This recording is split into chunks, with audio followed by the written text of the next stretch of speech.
We've got to have an iron fist. Mike Helton used to be the iron fist in the garage, and there's nobody ruling the simple, hard decisions. We can't wait until Wednesday to make a call. It has been absolute crap. Those aren't my words. Those are the words of NASCAR legend Kevin Harvick, a man who's seen it all in his decades-long career in the sport. And he's not holding back anymore. NASCAR officials waving yellow flags, drivers crossing lines, controversial penalties. What happens when one of the most respected voices in racing decides he's had enough? Harvick, soundbite. The reason that you're getting trash is because of the fact that you're not consistent. Welcome to the biggest problem plaguing NASCAR in 2025. And Kevin Happy Harvick is anything but happy about it. If you've been watching NASCAR this season, you know exactly what we're talking about today. The 2025 season is only a few races old, and already the controversies are stacking up faster than cars in a superspeedway pileup. But what's the root of all these issues? According to Kevin Harvick, it all comes down to one thing: inconsistent officiating. The retired Cup Series champion has never been one to mince words. On his Happy Hour podcast, Harvick didn't just criticize NASCAR's officiating, he absolutely unloaded on it. Let's break down exactly what's got Harvick and many other drivers and fans so frustrated. Let's start with the 2025 Shriners Children's 500 at Phoenix Raceway. Joey Logano crossed the yellow line while running the race, a clear violation that resulted in a penalty, dropping him to 13th in the final standings. But here's where the inconsistency comes in. Harvick pointed out how earlier this season at Richmond's Cookout 400, we saw a battle between Joey Logano and Austin Dillon that involved similar yellow line proximity, but in that case, no penalty. As Harvick said, and I quote, "It's super easy, like that call is super easy. Did we see anybody else get close to the start-finish line below the line for the rest of the day? Nobody close. Our booth was right above the start-finish line. Nobody was even close the rest of the day." That Richmond race ended dramatically with Dillon sending Logano spinning into the outer wall. After post-race inspection, Dillon was declared the winner. But the question remains, why the inconsistency? If one driver gets penalized for crossing the line, shouldn't all drivers face the same consequences? And it's not just about the yellow line. Harvick also expressed frustration about restart violations. And it's just like the restarts, right? Like there were a couple of those restarts at the end. I was like, man, it looked to me like the outside guy jumped the inside guy or entered the zone, and took off before the control car did. Then there's the situation with Denny Hamlin that really set Harvick off. But those inconsistencies, like when they didn't make that call with Denny, that's the kind of crap I'm tired of. Like, I'm tired of the inconsistencies that go with the officiating. It has been absolute crap.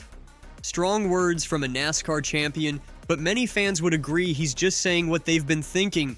The 2025 season started with controversy right out of the gate at the Daytona 500. NASCAR's decision not to throw a caution flag during a late crash, allowing the race to finish under green, divided the racing community. Some argued it was the right call to let the race finish naturally. Others believed safety should have been the priority. Harvick's take? The reason that you're getting trash is because of the fact that you're not consistent. It's about predictability. Drivers need to know how rules will be enforced so they can race accordingly. Fans need consistency to understand and trust the sport they love.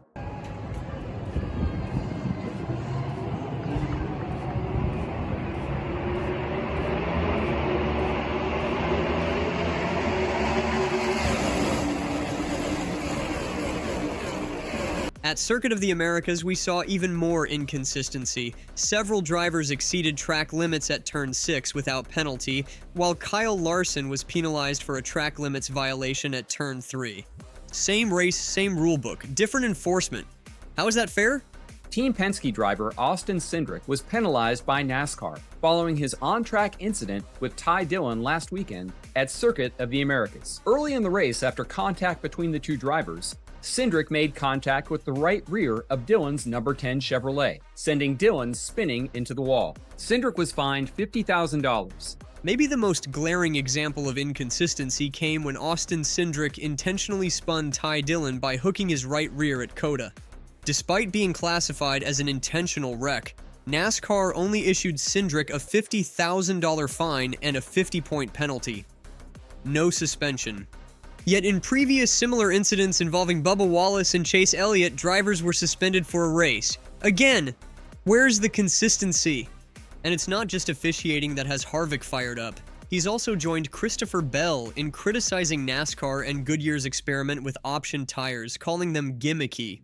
On his podcast, Harvick said, "I think that 2 tires in a race are a little bit gimmicky. And in this scenario, I like the fact that NASCAR and Goodyear said, let's have the option tire for the race, and that adds a lot of elements for us to talk about. But I agree with Christopher on the gimmicky side of it in the championship race scenario."